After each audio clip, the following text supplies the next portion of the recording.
아멘. 감사합니다. 지난 목요일쯤엔가 제 아내가 저한테 오는 주일에 어떤 설교하냐고 물어보았습니다.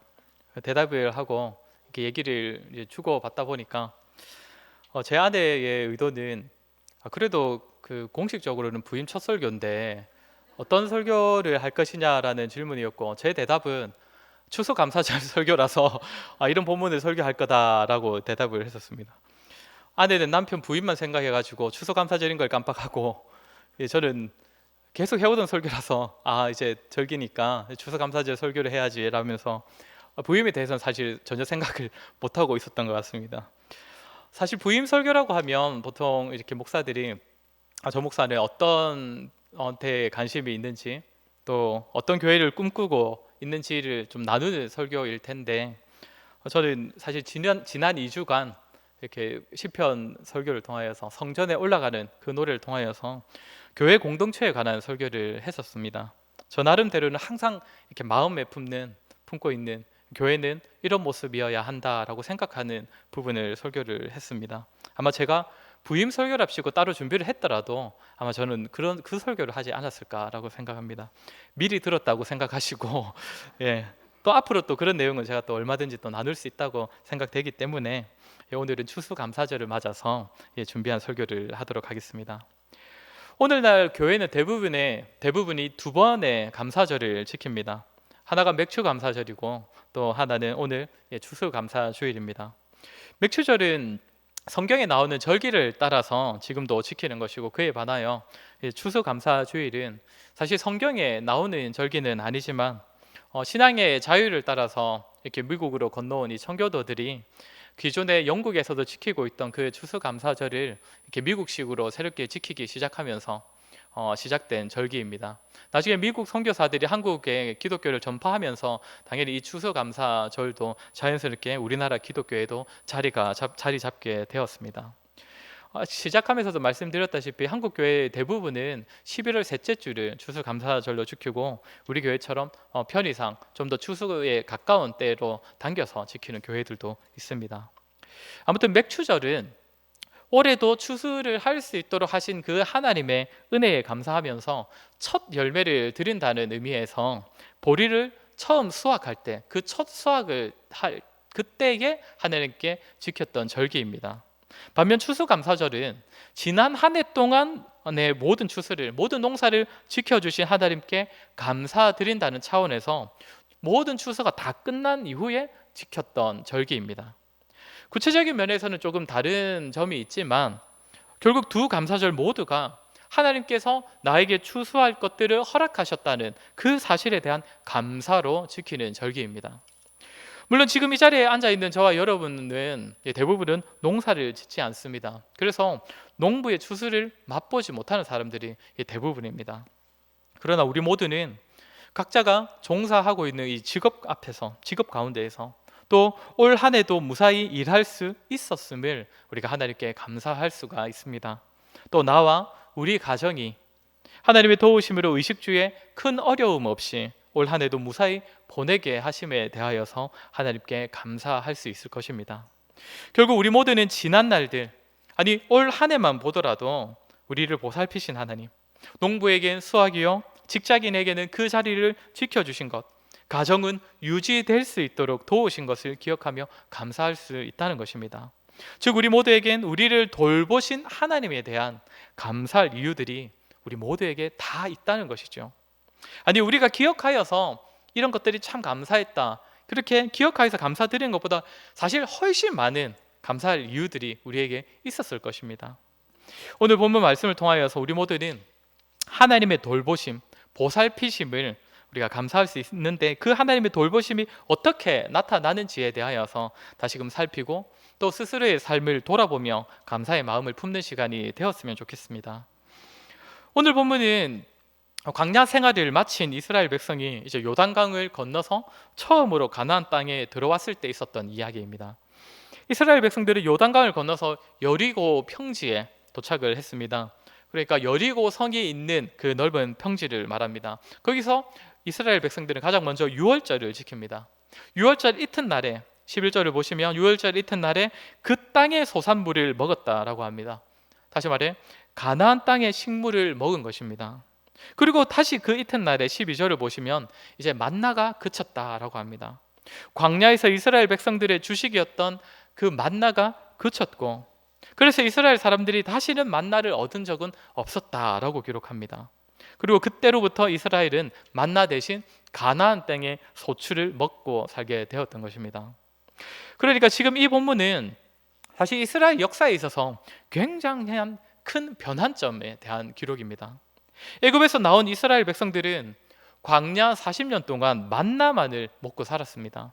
광야이기에 하나님께서 주시는 만나 외에 다른 먹을 것을 기대할 수 없었을 것입니다. 그리고 만나만이 아니라 하나님께서 백성들을 수많은 방법으로 돌보시지 않았다면 이스라엘은 그 광야에서 단 한 사람도 살아남을 수가 없었을 것입니다.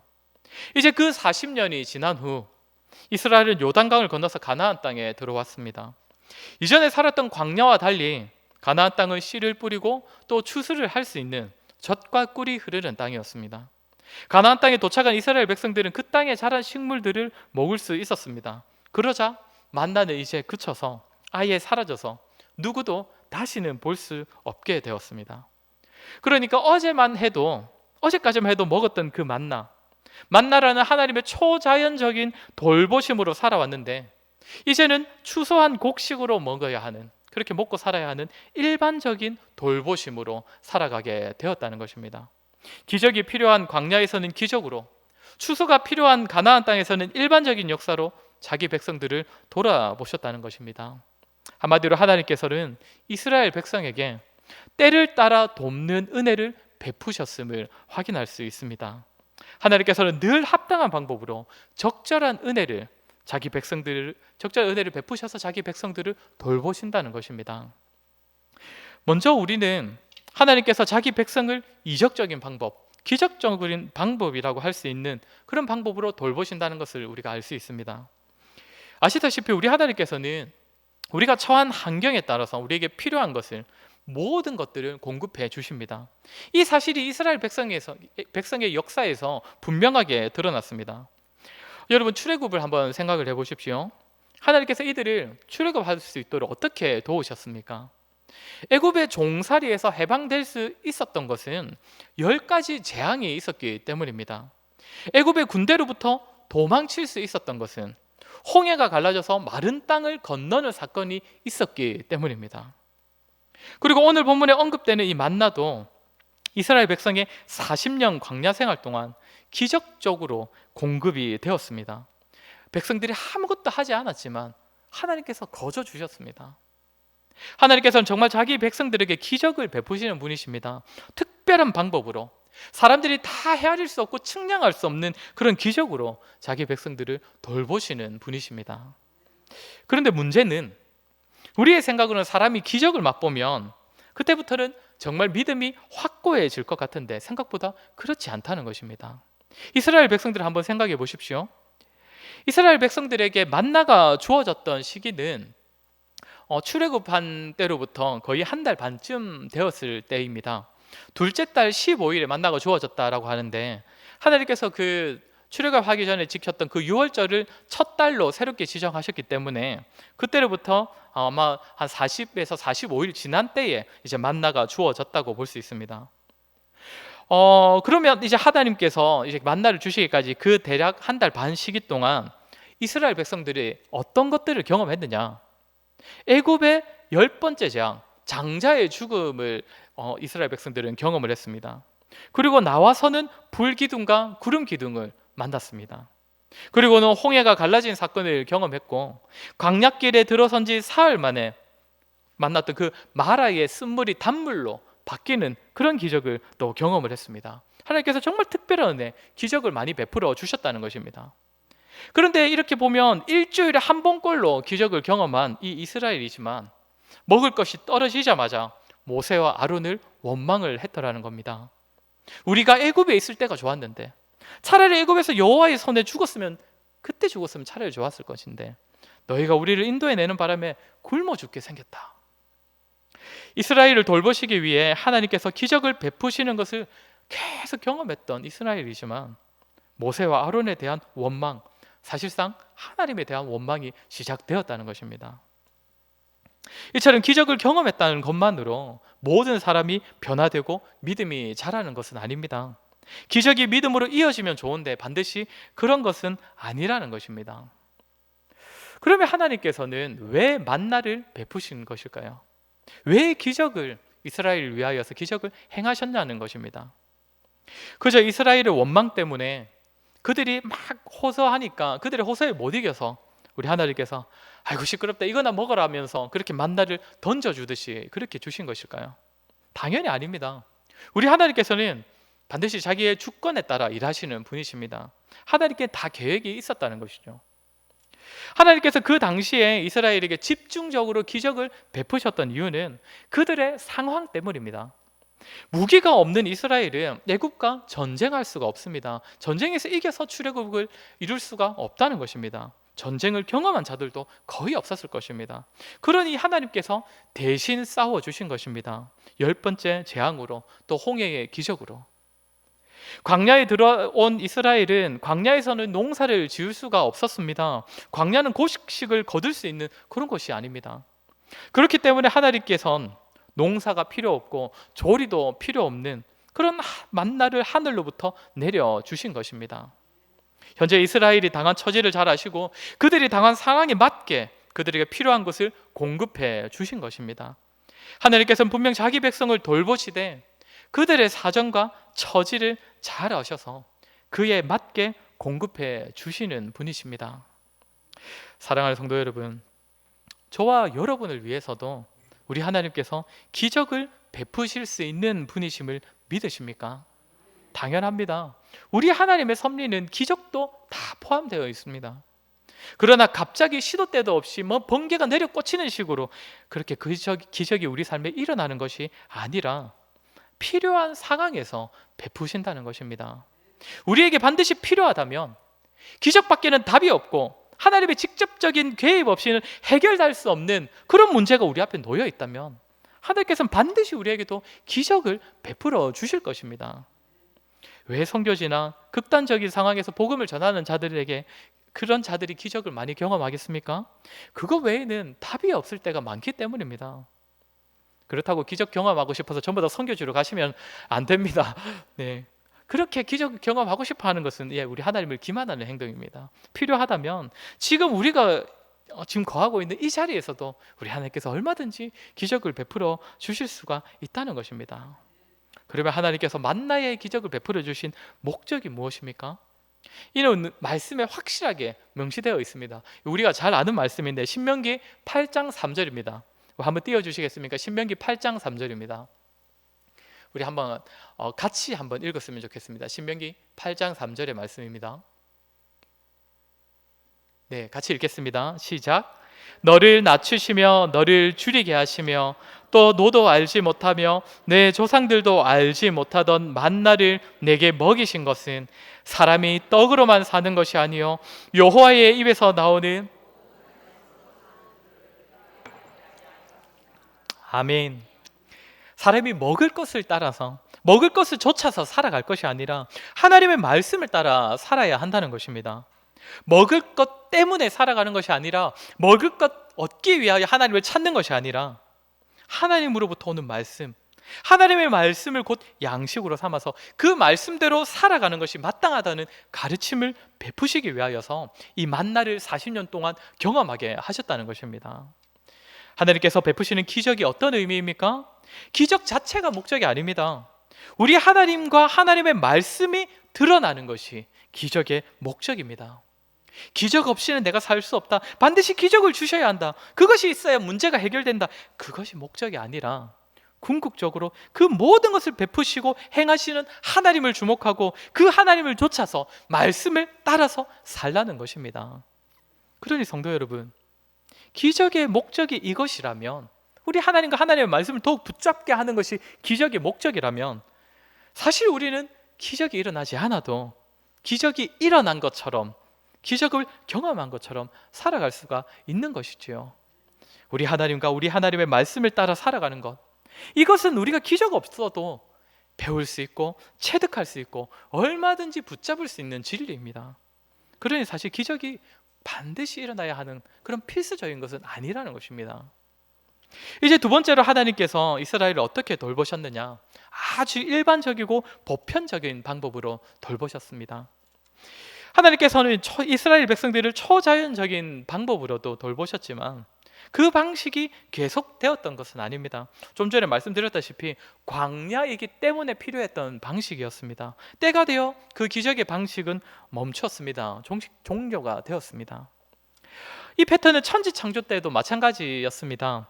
하나님께서 엿새 동안 기적으로 창조를 이루셨습니다. 그리고 그 이후로는 창조의 기적을 더 이상 행하지 않으셨습니다. 만물이 자연적인 방법에 의해 흘러가고 보존되게 하셨다는 겁니다. 창조에 있어서 기적의 시기는 그 6일이 다였고 그 이후에는 창조의 기적은 종료가 되었습니다. 오늘 본문도 동일합니다. 광야 시대가 막을 내리고 이젠 가나안 시대가 열립니다. 오늘 보면 11절을 보시면 그 땅의 소산물을 먹되, 가나안 땅의 소출을 먹었다는 것이죠. 이제 이스라엘이 거주하는 곳은 광야가 아니라 가나안, 일반적인 농사로 인한 소출을 얻을 수 있는 땅입니다. 그리고 실제로 그 땅의 소출을 양식 삼아 먹었을 때 만나가 그쳤습니다. 이제 이스라엘 백성들이 어떤 교훈을 얻을 수 있겠습니까? 하나님께서 새로운 방식으로 자신들을 돌보아 주신다는 사실입니다. 저 광야에서 만나를 주신 하나님께서 이제는 젖과 꿀이 흐르는 이 가나안 땅에서 추수하게 하시는 방식으로 돌보시는 하나님이시라는 사실을 배울 수 있다는 것입니다. 하나님께서는 기적으로만 자신들과 함께 하시고 자신들을 돌보시는 것이 아니라 아주 일반적이고 일상적이고 보편적인 방식으로 자신들을 돌보신다는 사실을 깨닫게 되는 것입니다. 그렇다면 성도 여러분, 기적을 경험하는 것이 더 좋은 것입니까? 아니면 일반적이고 보편적인 방법으로 사는 것이 더 좋은 것입니까? 많은 사람들이 남들에게 없는 특별한 경험, 기적이 있는 것을 더 좋은 것이라고 여깁니다. 그런 경험이 있는 사람을 더 높게 평가합니다. 소위 더 믿음 좋은 사람이라고 판단하는 것이죠. 농사를 지으며 일반적인 돌보심만 경험하는 사람들은 뭔가 만나를 경험해 보았고 또 홍해가 갈라지는 사건을 경험해 본 사람들을 부러워한다는 그런 의미입니다. 물론 기적적인 체험이 있으면 개인에게는 참 좋습니다. 자기에게는 자기 신앙을 더더욱 확고하게 가져가는 데에 참 도움을 얻을 수 있습니다. 그런데 무조건 그것이 일반적인 은혜보다 더 나은 것이냐? 그렇게 볼 수는 없다는 것입니다. 만약 그것이 맞다면 기적이 더 놀라운 은혜이고 일반적인 것은 덜 놀라운 은혜라면 그럼 어떻게 보아야 하는 것입니까? 하나님께서는 광야에서는 기적을 베푸셨지만 가나안 땅에서는 기적을 베푸시지 않으니 어떻게 보면 이스라엘 입장에서는 마이너스가 된 것입니다. 더 좋은 은혜가 이제는 멈추고 덜 좋은 은혜가 펼쳐지는 것 아니겠습니까? 그러니 그렇게 볼 수 없다는 것입니다. 사랑하는 성도 여러분, 광야 이스라엘 사람들은 만나를 통해 자신을 돌보시는 하나님을 경험했습니다. 하나님께서는 광야에서 이스라엘에게 필요한 모든 것을 베푸셨습니다. 그리하여 이스라엘 백성들은 기적을 통해 하나님께서 자신들을 돌보시는 분이심을 깨닫고 그렇기에 사람은 하나님과 하나님의 말씀대로 살아야 함을 배웠습니다. 그것이 광야 생활이었습니다. 그것이 기적이었고 만나였습니다. 이제는 그 경험을 뒤로 하고 가나안에서 추수를 하기 시작했습니다. 이러한 삶을 통한 하나님의 메시지도 사실상 기적과 다르지 않습니다. 하나님께서 이들에게 땅을 주시고 땅에서 식물이 자라게 하시고 열매를 맺게 하신다는 사실입니다. 더 이상 기적의 현장에서만이 아니라 자연 속에서 기적을 베푸실 때만이 아니라 일반적인 삶의 현장에서도 여전히 전능하셔서 자기 백성을 돌보시는 하나님이 나타나는 것입니다. 이전에는 기적에서만 경험하던 그것을 이제는 매일의 일상생활 속에서 하나님의 함께하심과 돌보심을 경험하는 것입니다. 사랑하는 성도 여러분, 우리 하나님께서는 갈라진 홍해나 마른 요단강에만 계시는 것이 아니라 아주 잔잔한 호수와 조용하게 흐르는 시냇가에도 함께 하시는 하나님이십니다. 우리 하나님께서는 하늘에서 내리는 그 만나에만 계시는 것이 아니라 우리가 땅을 일구고 씨를 뿌리고 추수하는 그 현장 가운데서도 우리 하나님께서는 함께하고 계십니다. 기적의 현장만이 아니라 우리의 일터, 우리의 직장, 우리의 학교에서도 우리 하나님께서는 함께하십니다. 오병이어의 기적으로만 우리에게 식량을 베푸시는 그런 현장에 계시는 것이 아니라 우리 가족이 함께 먹는 그 식탁, 우리 교회 공동체가 함께 나누는 그 식사의 현장에도 우리 하나님께서 함께하고 계십니다. 사랑하는 성도 여러분, 우리 하나님께서는 우리의 일반적인 삶의 현장에 함께 계십니다. 우리가 속한 모든 현장이, 이 땅이, 이 지역과 나라와 온 세계가 사실상 우리 하나님께서 권세를 가지고 다스리는 세계이고, 우리는 그 안에 있기 때문에 우리는 이미 하나님의 돌보심을 경험하며 살아가고 있는 것입니다. 기적이든 일상이든 우리는 결국 하나님 때문에 산다는 것, 하나님의 보살핀 덕분에 살아갈 수 있다는 이 사실을 잊지 말아야 할 것입니다.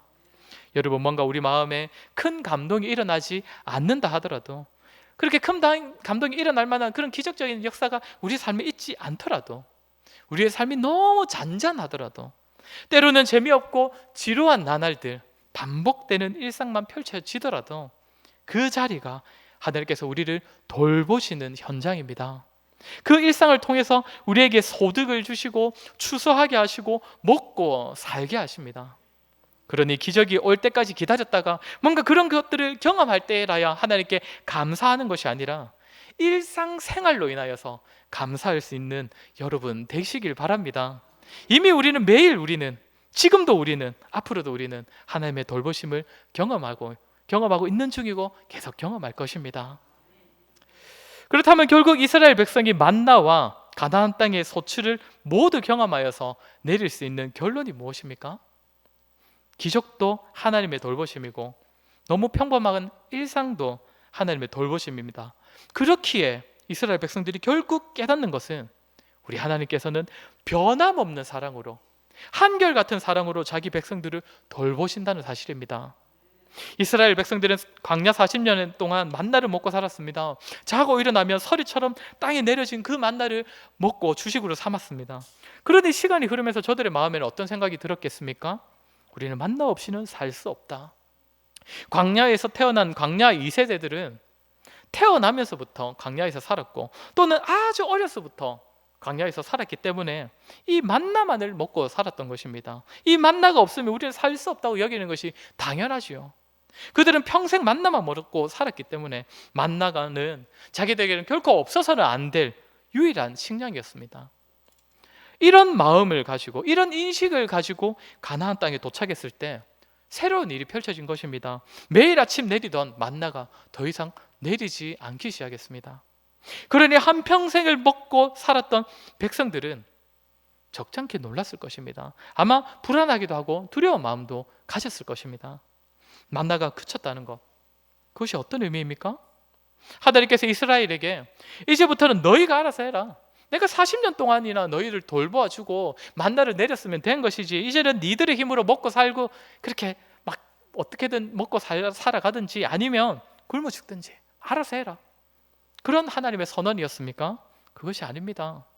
이제 광야에서 벗어나 새롭게 거주하게 된 그 땅은 때마침 곡식을 거두는 시기였다고 합니다. 때마침 곡식을 거두는 시기. 그러니 요단강을 건너자마자 눈앞에 어떤 것이 보였겠습니까? 아마도 황금빛 들판이 보이지 않았겠습니까? 말로만 듣던 곡식밭, 아주 어렸을 때 애굽에서 보았던 그 밭이 이제 눈앞에 펼쳐져 있는 것입니다. 그리고 이스라엘 사람들은 도착하자마자 그 땅의 소출로 양식을 삼았다고 합니다. 그러니 아마 그 밭은 야생에서 아무렇게나 키워지고 있던 그런 곡식들이 아니었습니다. 사람의 손으로 아주 정성스럽게 길러졌던 곡식들을 먹을 수 있었다는 것이죠. 그럼 누가 그것을 농사지었다는 것입니까? 가나안 사람들, 더 구체적으로는 여리고 사람들이 농사짓던 그 소출을 먹게 되었다는 것입니다. 그 사람들은 다 어디로 갔습니까? 아시다시피 요단강을 이스라엘 백성들이 건넜다는 소문을 듣고서는 그 사람들은 자신의 재산을 다 내팽개치고 여리고 성곽에 들어가서 꼭꼭 숨었지 않습니까? 그러니 하나님께서 지금 이 이스라엘 백성들이 가나안 땅에 들어가자마자 그 가나안 땅의 소출로 먹고 살 수 있도록 하신다는 것, 그것을 바로 경험할 수 있게 된 것입니다. 하나님께서 이제 새로운 땅에서 새로운 방식으로 이스라엘 백성들이 먹고 살 수 있는 수단을 이미 다 예비해 두셨고, 들어가자마자 그것을 취할 수 있도록 다 준비해 두셨다는 것입니다. 그러니까 하나님께서는 이스라엘 백성에게 만나라는 돌보심의 수단을 멈추셨을 때에, 거두셨을 때에, 그것은 끝이 아니라 새로운 돌보심의 시작이었던 것입니다. 또 다른 새로운 방식을 준비해 두셨다는 것입니다. 이처럼 우리 하나님께서는 늘 자기 백성들을 위해 적절한 돌보심의 수단과 자리와 방식을 예비하시는 분이십니다. 만나가 그쳤을 때의 백성들은 잠시 불안했을지 모르지만 곧바로 하나님께서 예비하신 곡식들, 가나안 땅에서 취한 양식들로 인하여서 여전히 변함없이 베풀어지는 하나님의 사랑과 돌보심을 경험하게 되었습니다. 사랑하는 성도 여러분, 우리 하나님께서 저와 여러분에게도 동일한 사랑과 돌보시는 은혜를 베푸시고 계심을 믿으십니까? 방식이 달라졌을 뿐이지 그 하나님의 사랑과 관심과 은혜와 돌보심은 여전히 변함없다는 사실을 믿으시기 바랍니다. 혹시 직장의 문제로 미래가 불안한 분 계십니까? 취업의 문턱이 높아서 근심이신 분 계십니까? 진로의 문제가 고민이신 분 계십니까? 이때까지는 어떻게든 그냥저냥 살아왔지만 앞으로 내가 어떻게 살아야 할지, 어떻게 살 수 있을지 막막하고 염려되시는 성도님 계십니까? 우리 하나님의 살아계심과 우리를 향한 변함없는 사랑, 그리고 하나님께서는 늘 우리를 돌보시는 분이심을 믿으시기 바랍니다. 방식이 달라진 것이지 우리를 향한 하나님의 돌보심이 사라진 것 아닙니다. 우리를 새로운 방식으로, 새로운 삶의 자리로, 새로운 삶의 수단으로 돌보시고자 그렇게 인도하는 것이지 우리를 향한 그 사랑과 은혜를 거두신 것이 결코 아닙니다. 더 이상 돌보시지 않겠다는 것이 아닙니다.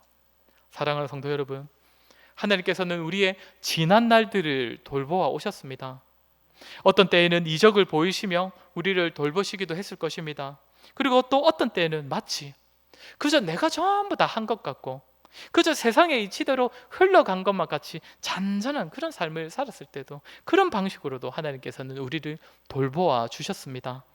그렇게 우리를 사랑하시고 자비로우시고 우리를 돌보시는 아버지 하나님께서 앞으로 우리의 삶도 분명 돌보아 주실 것입니다. 그 증거로서 하나님께서는 자신의 사랑하는 아들까지 아끼지 않고 우리를 위해 내어주셨지 않습니까? 그 하나님을 신뢰하는 가운데 살아가는 우리가 되었으면 좋겠습니다.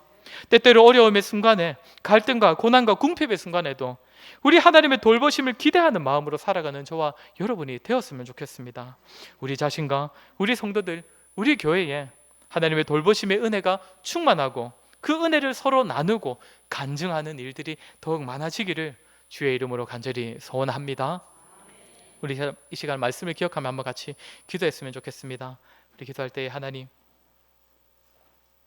우리에게 지난날 베풀어 주셨던 그 은혜를 우리가 기억하며 그 하나님께서 앞으로의 우리의 삶도 여전히 책임지실 것을, 끝까지 돌보실 것을 확신하는 그런 믿음을 허락해 주시옵소서. 그리하여서 하나님, 우리에게 특별한 기적이 있을 때에라야 하나님께 감사하는 것이 아니라 일상에서 늘 하나님에 대한 감사와 찬양이 넘치는 우리의 삶이 되게 하여 주시옵소서. 그리고 이 감사와 찬양이 그 하나님에 대한 이 세상의 증거가 되게 하여 주시옵소서. 우리 이제 한번 같이 기도하도록 하겠습니다. 기도하겠습니다.